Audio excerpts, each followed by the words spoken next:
السلام علیکم ورحمۃ اللہ وبرکاتہ۔ میری ساس نے مجھے بری میں پورے 30 فینسی جوڑے دیے تھے۔ ابھی میری شادی کو 1 ہفتہ ہی ہوا تھا اور میری ساس کا کہنا تھا کہ میں ان کی دی ہوئی بری میں سے روز 1 جوڑا نکال کر پہنوں۔ مجھے ان کی یہ بات بڑی عجیب لگی کیونکہ انہوں نے مجھے بری میں سارے فینسی اور بڑے ہی مہنگے جوڑے دیے تھے۔ میں اتنے زیادہ کام والے جوڑے گھر میں کیسے پہن سکتی تھی؟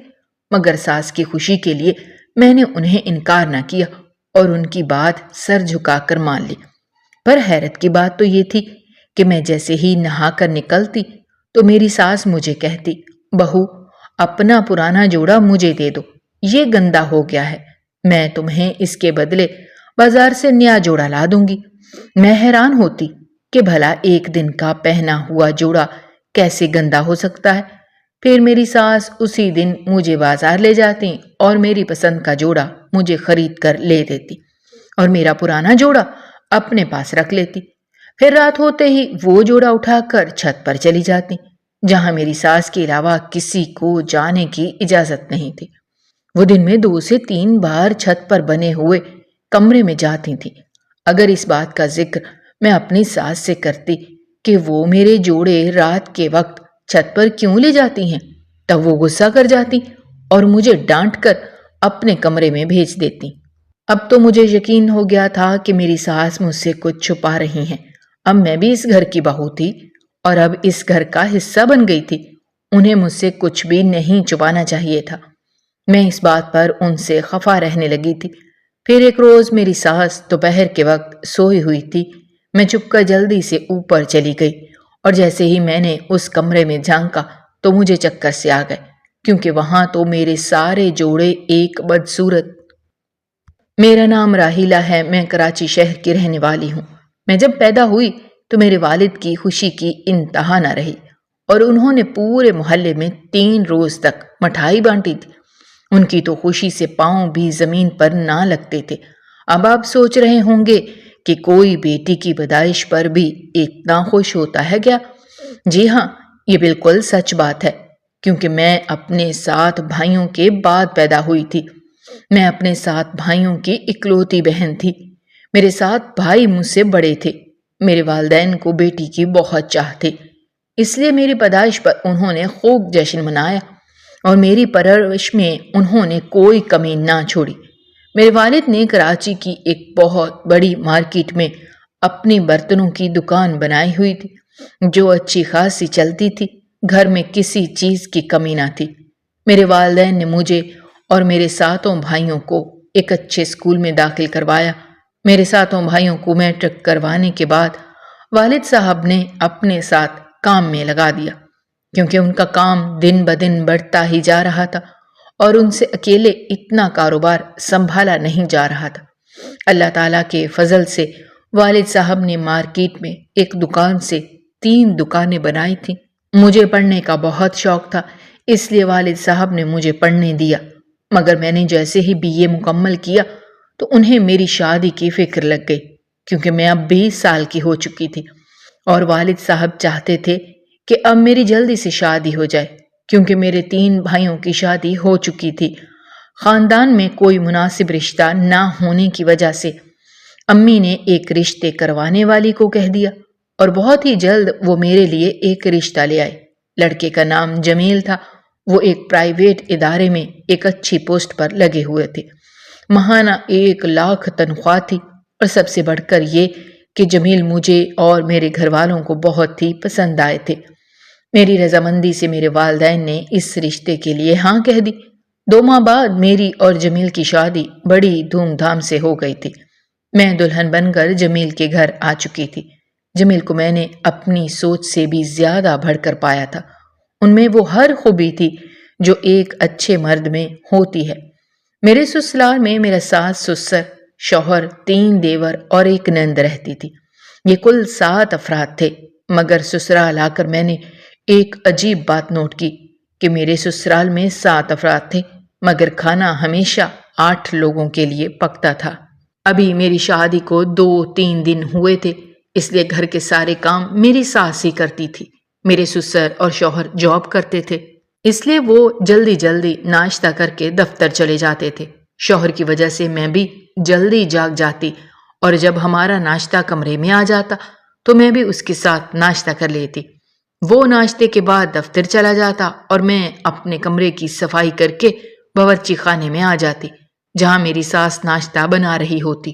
میرے 3 دیور ابھی چھوٹے تھے اور ان میں سے 2 اسکول جاتے تھے جبکہ ان سے بڑے والا کالج جاتا تھا، اس لیے صبح سویرے وہ سب بہت شور مچاتے اور جب وہ تینوں گھر سے نکل جاتے تو گھر میں بالکل خاموشی چھا جاتی کیونکہ اب گھر میں میری ساس، نند اور میں ہی رہ جاتی تھی۔ ایسے میں میری ساس 2 پراٹھے بنانے کے بجائے 3 بنا لیتی تھی، بلکہ مجھ سے نظر بچا کر ایک چھوٹی سی ٹرے سجا لیتی تھی۔ میری نند باورچی خانے میں ناشتہ کر لیتی اور پھر اسکول چلی جاتی۔ ایسے میں وہ چھوٹی سی ٹرے دیکھ کر میں حیران رہ جاتی، مگر میری ساس میرے باورچی خانے میں ہونے تک وہ ٹرے مجھ سے چھپا کر رکھتی تھی۔ ابھی میری شادی کو 1 ہفتہ ہوا تھا، اس لیے میں یہ دیکھ کر سوچتی تھی کہ اس گھر میں 8واں کون ہے جس کے لیے میری ساس ٹرے سجاتی تھی۔ میری ساس نے مجھے بری میں 30 فینسی جوڑے دیے تھے۔ ان کا کہنا تھا کہ میں روز جمیل کے آنے سے پہلے نہا دھو کر ان کی دی ہوئی بری میں سے ایک جوڑا پہن کر بیٹھوں۔ مجھے فینسی جوڑے پہننے کا شوق نہ تھا، مگر ساس کے کہنے پر میں روز ایک فینسی جوڑا پہننے لگی۔ مگر حیرت کی بات تو یہ تھی کہ میں جب بھی نہا کر نکلتی تو ساس مجھے کہتی، بہو اپنا پرانا جوڑا مجھے دے دو، وہ گندا ہو گیا ہوگا، میں تمہیں اس کے بدلے بازار سے نیا جوڑا لے دوں گی۔ ان کی یہ بات مجھے بڑی عجیب لگتی، مگر میں چپ کر کے انہیں اپنا پرانا جوڑا دے دیتی اور وہ مجھے اس کے بدلے ایک نیا جوڑا لا دیتی۔ میں ان کی یہ بات سمجھ نہ پائی تھی۔ پھر ایک دن میری نند نے اپنے اسکول کے لیے کچھ چیزیں خریدنی تھی۔ میری ساس اور نند نے بازار جانے کا پروگرام بنا لیا۔ مجھے کہا، تم بھی ہمارے ساتھ چلو، آج میں تمہیں تمہاری پسند کا جوڑا لے دوں گی۔ میں گھر میں اکیلی بور ہو رہی تھی، اس لیے میں ان کے ساتھ بازار چل پڑی۔ ویسے بھی میری نئی شادی ہوئی تھی۔ پہلے میری ساس نے اپنی بیٹی کے لیے کچھ سامان خریدا اور پھر وہ مجھے ایک کپڑے کی دکان پر لے گئی جہاں انہوں نے مجھے میری پسند کا فینسی جوڑا خرید کر دیا۔ پھر اسی وقت میں نے دیکھا کہ میری نند اور ساس نے ہی مجھ سے چھپ کر ایک بچے کے کپڑے خرید لیے۔ یہ دیکھ کر میں حیران ہوئی کہ ہمارے گھر میں اتنا چھوٹا بچہ کون تھا۔ پھر مجھے خیال آیا کہ شاید وہ ہمارے ہونے والے بچے کے لیے ہی کپڑے خرید رہے تھے، مگر پھر میں نے یہ سوچا کہ اب یہ تو خوشی کی بات تھی، اس لیے انہیں یہ بات مجھ سے چھپانی نہیں چاہیے تھی، بلکہ مجھے وہ کپڑے بھی دکھانے چاہیے تھے۔ خیر یہ تو میں جان گئی تھی کہ وہ مجھ سے بہت کچھ چھپا رہے تھے اور مجھے بتانا نہیں چاہتے تھے۔ میں یہ بات اپنے شوہر سے بھی نہیں پوچھ سکتی تھی کیونکہ نیا ساتھ تھا، وہ کہیں یہ نہ سمجھ لیں کہ میں اس کے گھر والوں پر شک کر رہی تھی۔ اس لیے میں نے یہ بات ان سے نہیں پوچھی، بلکہ میں تو بار بار اس بات کو نظر انداز کر دیتی تھی، مگر بار بار یہ بات میرے سامنے آ جاتی کیونکہ اب میں اس گھر کا فرد تھی اور روز میری ساس کا مجھے کہنا کہ تمہارا کل والا جوڑا گندا ہو گیا ہے، تم نہا کر نیا جوڑا پہن لو اور یہ مجھے دے دو، مجھے یہ سب بڑا عجیب لگتا تھا۔ بھلا ایک دن میں ایک نیا فینسی جوڑا کیسے گندا ہو سکتا تھا، جبکہ میں تو سارا دن اپنے کمرے میں رہتی تھی، نیا جوڑا پہن کر نہ باہر جاتی نہ ہی کوئی کام کرتی۔ میں روز نہا کر نیا جوڑا پہن لیتی اور پرانا جوڑا ساس کو دینے کے بعد ان کے پاس بیٹھ جاتی۔ میری ساس جوڑا لینے کے بعد بار بار چھت پر بنے ہوئے کمرے کی طرف دیکھتی تھی، گھر کی چھت پر بنا ہوا کمرہ جہاں صرف میری ساس جاتی تھی۔ میں سوچنے لگی کہ وہاں ایسا کیا تھا جو میری ساس کی نظریں بار بار وہیں اٹھ جاتی تھی۔ پھر ایک دن شام کو میں نے چائے بنائی تو میں نے سارا دودھ چائے میں ڈال دیا۔ جب ہم چائے پی رہے تھے تب میری ساس نے دودھ کا پوچھ لیا اور میں نے اسے بتایا کہ میں نے تو سارا دودھ چائے میں ڈال دیا تھا۔